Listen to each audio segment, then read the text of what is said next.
All right, guys, we are back in my garage for another Hey, video. do it right. Do it like we talked about and smile.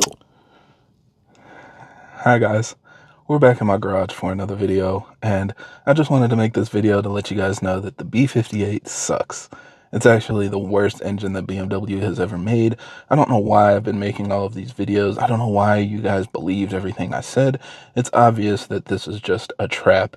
The other engines like the Audi Daza or the Nissan VR30 Keep going. is so much better than the B58.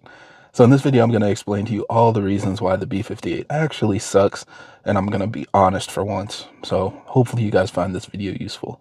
Oh, they're gonna love this.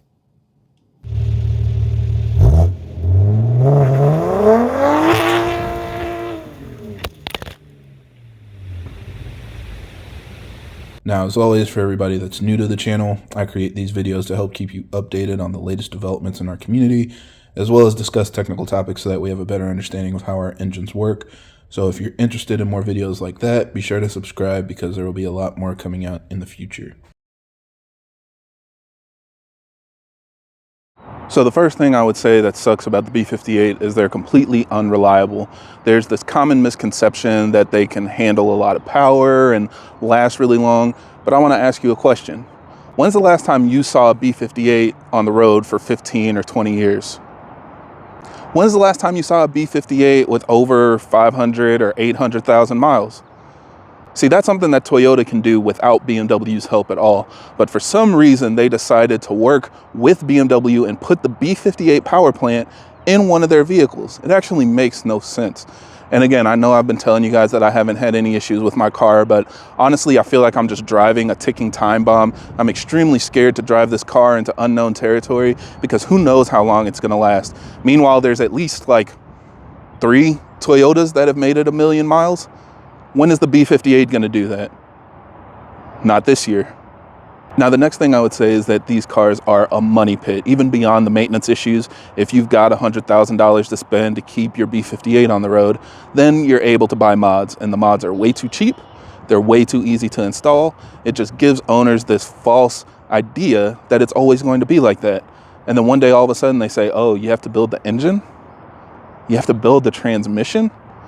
Like, what do you mean I have to spend 5 figures to keep pushing more power? I don't understand. I'm merely making 2 to 3 times the power the car was rated for, and now you want to start charging me? That's not even fair.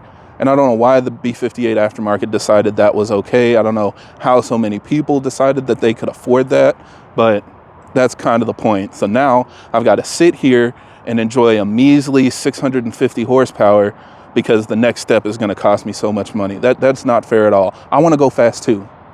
I don't want to have to build the entire drivetrain to handle it. Now, as you can see from the setup, it doesn't look like 650 horsepower. That's because it makes 850 horsepower. At least that's what I tell people. And a lot of folks get mad and they say, hey, your car's never made 850 horsepower. How can you just tell people that? And I show them there are plenty of cars that have builds just like this. It looks just like this, and it makes 1,000 horsepower. So yeah, I make 1,100 horsepower. But that's the biggest problem with the B58, because now, just because I'm telling people I make 1,200 horsepower, I have to prove it. You want to see draggy numbers? You want to see dyno results? I'm telling you guys, this car is capable of it with just a little more boost. And even when you see a car making 1,300 horsepower, they don't necessarily daily it like that.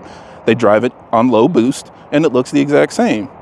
So yes, my car makes 1,400 horsepower, but it's just increasingly difficult to prove it to people, and that's something that we shouldn't have to deal with. It only happens to B58 owners, nobody else. At the end of the day, I didn't build this car to race. I built it to park just like this, show you guys what it looks like, and tell you it makes 1,500 horsepower.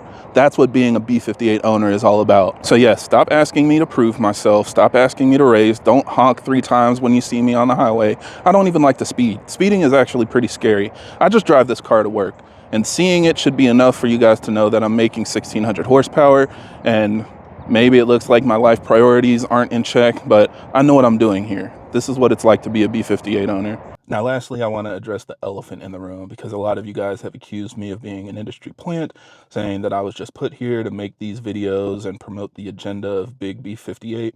And I get it, it's something that is pretty obvious at this point. So I'm finally ready to admit that, yes, I am making these videos just for financial gain. You guys mostly know me as Kern417, but my actual spy name is Venus Flytrap because my videos pull you guys in and make you jump into a platform that you're absolutely not ready for. So I'm not going to apologize because I am going to keep making these videos as long as you guys keep watching them. But I did just kind of want to come out and address the concerns and finally tell the truth and get this weight off of my shoulders. It's definitely not because I just want to lower the price of B58 so I can buy another one. Yes, I've already bought 3, but those are 3 mistakes that I'll never make again. So please don't start just selling your B58 BMWs for super cheap so I can just buy another one and build it differently. I really don't want to have those problems. That's not really my intent at all. I just needed to make this video to clear up the air and be honest finally once and for all. Or maybe it's because it's April Fool's Day. I don't know. I'm not a doctor, so hopefully you guys can tell from this video exactly what's going on. But otherwise, I think that's it for this video. So thank you guys for watching. I hope this helps. And if you have any other questions or comments, leave them down below.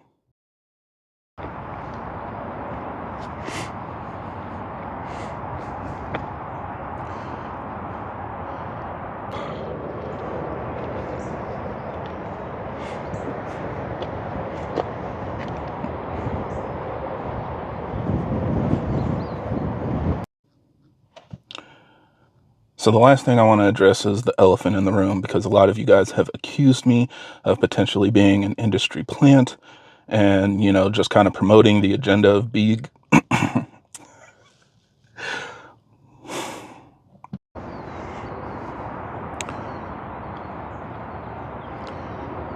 And thank you to all of my supporters that have continued to jump into these train wrecks of vehicles that BMW calls the best engine of the year. And they just keep making new versions of it as if the first one even worked.